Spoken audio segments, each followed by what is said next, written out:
Napabagsak na natin ang mga mulawin. Nawasak na rin natin ang Ascano. Nasa atin na ang katapatan ng maraming lahi dito sa buong Encantadia. Subalit patuloy pa rin ang labanan.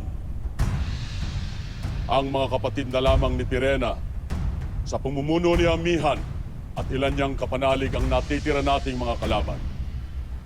At kahit ilang beses na natin silang nakatunggali ay hindi pa rin natin sila natatalo. Kaya't talasan ninyo ang inyong pagmamasid. Alalahanin ninyo na ang ating mga kalaban ay mayroong kapangyarihang maglaho. Kaya't nakakapuslit sila paloob at labas ng Lireo dahil na rin sa ating kapabayaan. Hindi na maaaring maulit pa ang ginawa nilang panloloob sa atin. Kaya't pakinggan ninyo ang sasabihin ko sa inyo. Si Amihan ang may hatid ng ihip ng hangin. Ito ang palatandaan na nasa paligid na natin ang tagapag-alaga ng brilyante ng hangin.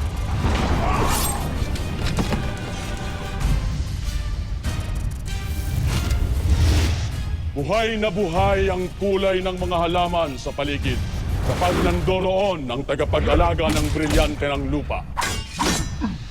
Kaya't kapag tumingkad ang kulay ng halaman sa inyong paligid ay tiyak, nandoroon si Danaya.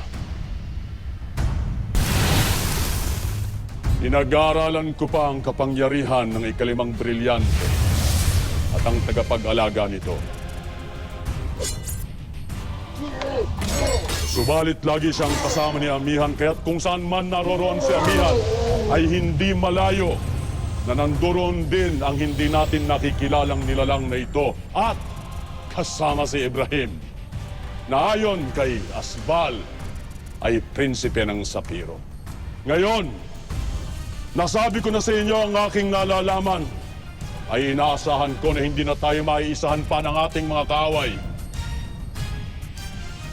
Kaya't iniuutos ko sa inyong lahat na ingatan ang pagbabantay at igihan ng pagmamanman.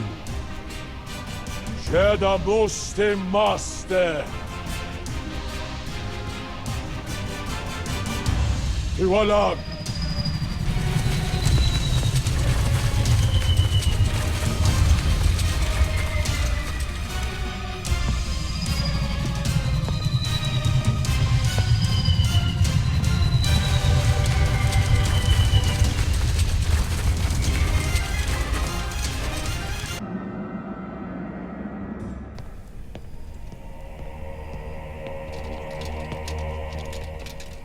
Panginoon, hindi niyo kasama ang inyong anak. Ayon sa kanyang dama ay sinasanay niya sa pakikipaglaban si Khalil. Biglaan talaga ang pagkagiliw ni Pirena sa kanyang hadiah. Hindi kaya may nakikita siya sa anak ni Alena na hindi natin napapansin? Maaaring naghahanap lamang siya ng pantakip lunas sa kalungkutan niya dahil sa pagkawala ng kanyang anak. At kahit ano pang dahilan ay wala akong pakialam, Agane. Sapagkat walang silbi ang isang sangre na hindi tama ang pag-iisip. Mahal na hari, Bala ngayon si Pirena sa ibang bagay. ikaw talaga ang sadya ko, Haring Hagorn. At ano ang kailangan mo sa akin? Tagal ko nang sinusuyo ang inyong anak ko si Pirena. Ngunit hanggang ngayon ay wala pa rin akong napapala. Kaya naisip ko na baka kung ikaw ang aking kausapin, baka sakaling may kahinatnan ng aking ninanais. Ano naman ang makukuha ko sa isang prinsipeng walang kaharian? Ang aking katapatan at ang aking kaalaman kung saan nagtatago si Amihan. At ituturo ko sa inyo yun, kapalit ng pagiging kabiyak ng inyong anak na si Pirena.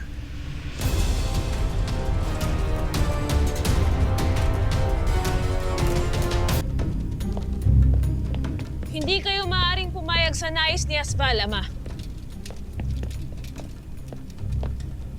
Lalo pat may kautusan na ipinagbabawal na magkaroon ng asawa ang reyna ng Lireo.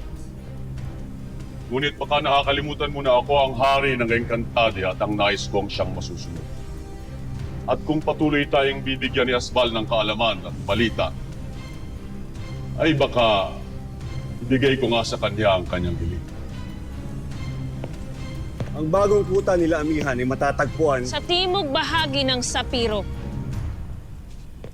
Naiulat na sa akin ito ng ating mga Pasneya kanina pang umaga.